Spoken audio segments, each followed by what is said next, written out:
Ya.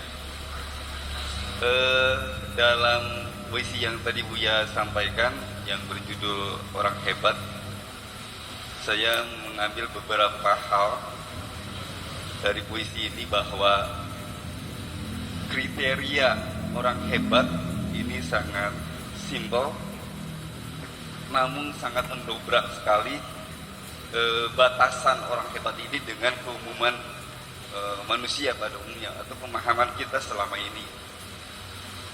Buya katakan di awal sajak ini, di awal puisi ini, orang hebat bukanlah orang yang seberapa banyak yang kita miliki, tetapi orang hebat adalah seberapa banyak yang kita keluarkan. Jadi ini sangat, kalau dunia sekarang orang hebat itu kan yang dikatakan hebat salah satunya adalah dari sisi materi, sebanyak apa yang dia miliki maka akan kejar demi mencapai kehebatan, salah satunya. Kepintaran pun seperti itu. Jadi segalanya saat ini dunia ini terkungkung dengan materialisme. Namun Buya menyatakan bukan itu, tapi seberapa banyak yang kita berikan pada orang lain, pada makhluk lain, pada lingkungan, pada kehidupan ini. Ini saya sangat kagum sekali dengan kriteria yang pertama. Kedua, orang hebat menurut puisi ini adalah orang yang bergantung bukan pada siapa-siapa, tetapi hatinya hanya bergantung pada Sang Maha Pencipta. Itu tadi di tengah-tengah itu.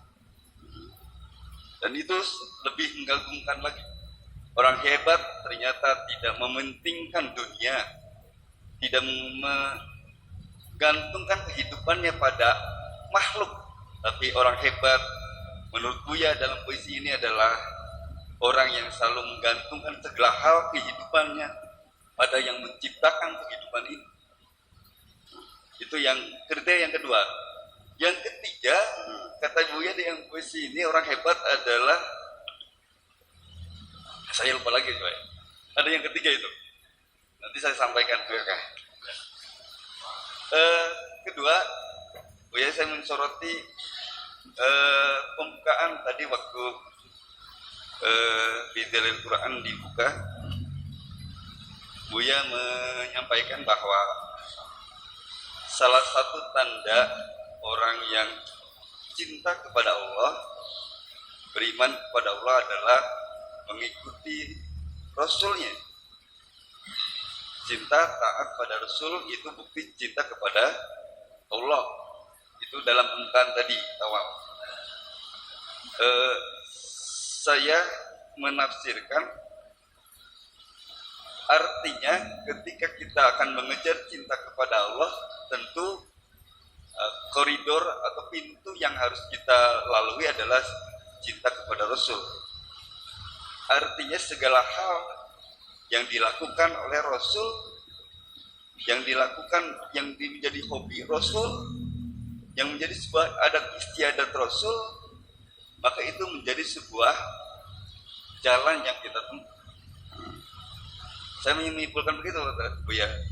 Artinya orang yang selalu meniti kehidupannya sesuai dengan contoh Rasul, dalam hal ini adalah mungkin salah satunya sumber-sumber yang menggambarkan kehidupan Rasul terekam dalam hadis, dalam sunnahnya Rasul, maka itu bagian dari orang yang cinta pada Allah dengan cara mengikuti jejak langkah Rasulullah Shallallahu Alaihi Wasallam berdasarkan sumber-sumber yang sahih, baik itu riwayat Bukhari Muslim ataupun yang lainnya, asal kabar itu sahih, betul dilakukan oleh Rasul, terekam jejak ininya, maka itu bagian dari cinta kepada Allah melalui jalur pintu Rasulullah.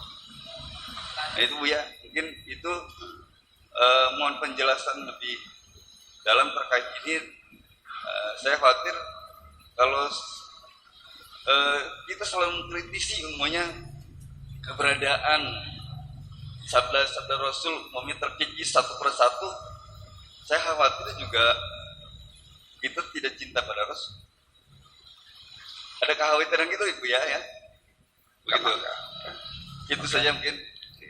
Terima kasih. Assalamualaikum warahmatullahi wabarakatuh. Assalamualaikum. Ya, baik. Yang pertama adalah tentang apresiasi puisi tadi, bahwa untuk menjadi orang yang hebat itu sebetulnya dalam puisi Buya ini sangat simpel sekali. Iya, bukan karena punya harta banyak, bukan karena harta banyak, tapi berapa banyak yang kau berikan kepada orang. Iya. Nah, jadi begini, kalau ada orang kaya lalu kita hormati semata-mata hanya karena dia kaya, tertipu nggak? Tertipu. Kalau ada orang alim semata-mata hanya karena dia alim lalu kita hormati, tertipu nggak? Saya emang nggak ada urusan dengan hartamu. Kalau kamu nyamadit ngapain? Saya hormat kepada kamu kalau hartamu kau manfaatkan untuk membantu mereka yang susah di dunia ini. Segudang ilmu yang kau miliki, meskipun kau alim alama, tapi kalau ilmumu tidak digelar kepada masyarakatmu, nggak ada urusan aku harus menghormati kamu.